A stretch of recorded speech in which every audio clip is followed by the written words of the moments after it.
What's your name, comment, and or question? Howdy from Columbus. Hey, man, how's it going? Thanks for your patience and your effort to get on the line, man. What's I'm on your good. mind? I'm good. I'm good. What Donald Trump is doing right here, it's not really surprising to me. Ron Paul basically did the exact same thing in '08 and 2012, and the Republican Party laughed at him, treated him basically like the Democratic Party's treating Bernie Sanders and his supporters. And you know who's at fault for the reason why he's able to do this? The modern American left. Yeah. Yeah, the American left is responsible for this. When you basically use identity politics to, fight back, to cover up your support of neoliberalism and treat your supporters like shit, and, you don't fight for the issues that they care about, what do you think is going to happen? And so, even though Bernie Sanders himself supported the military-industrial complex, he would still be able to argue from a leftist position. But the problem is that had he would have been able to have been a nominee, the left has already shown its ass in this election. And I don't know if you've seen this. It's this blog. I think it's called Shadowproof. And they were talking about your interview with Rania Khalek, is her name, I think her name was.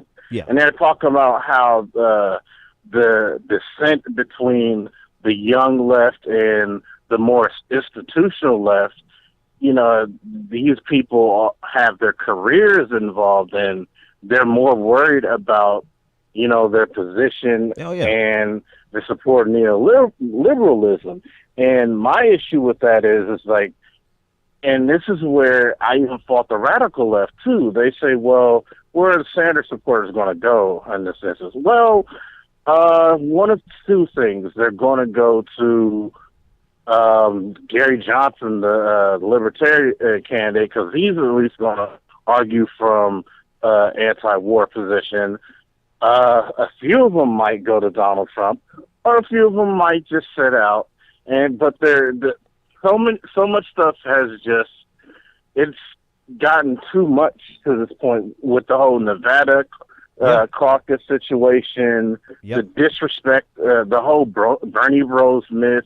They've really been disrespected, and you would think that they would have at least a place to go in the radical left, including the Green Party. They've disparaged them so much that with their whole smug attitude this election about what this candidacy of Bernie Sanders has the opportunity it's given, that is like, you know what, fuck these people. I don't want, because they don't give a damn about my issues either. Or they at least think that I'm too dumb enough to understand it. But check that Shadowproof article out. And the last thing I'll say is, I don't know if you saw Donald Trump's advisor. His name is Stephen Miller.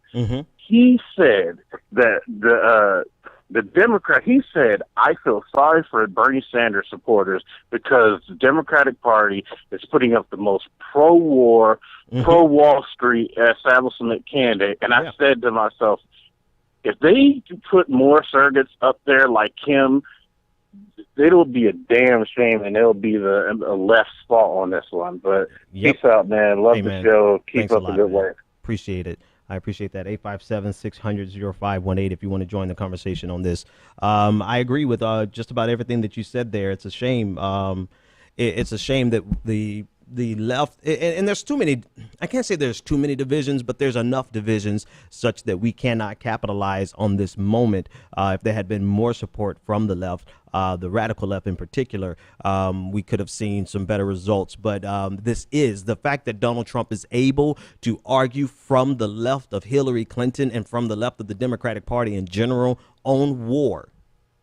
One, it tells you that parties are malleable. They are not static. So please, anyone who's actually arguing that this party is, that you should just remain loyal to a party, no, because parties change their minds.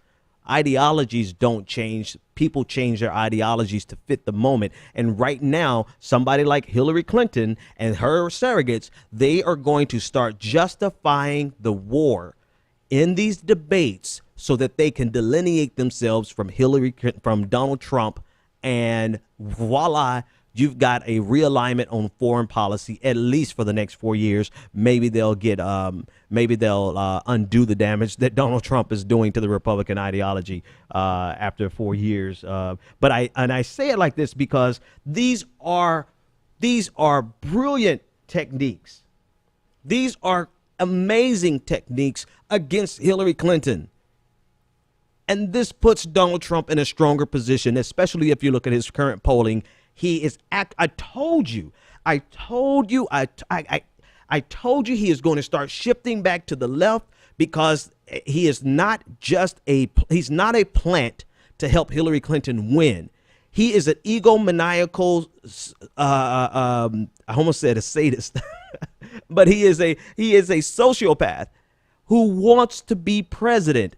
And the correct political move is to run as far to the right and do whatever and say whatever those rabid people on the right want in the primaries. And that's how he blew it out of the water. And now to win, he is dragging all of them back to the left, and he is sounding more reasonable on foreign policy than Hillary Clinton can ever hope to sound. And the only thing, there's only one other thing that Hillary Clinton can do to survive this, and that is to try to make Donald Trump look feckless on foreign policy and try to make herself look extremely intelligent on foreign policy. That does not stop his critique, but if she can expose how incoherent his foreign policy would be in the current paradigm and the current framework, for which you and I probably think it sucks, but as long as she can show that Donald Trump is a buffoon on foreign policy, then she might survive this. But if this man beefs up his foreign policy credentials and attacks Hillary Clinton, and not credentials but knowledge, and then attacks Hillary Clinton from the left, game over, folks. You're looking at President Donald Trump, and it's nobody's fault but the Democratic Party and this new neoliberal left. Nobody's fault. Don't blame the Bernie bros. It's your fault.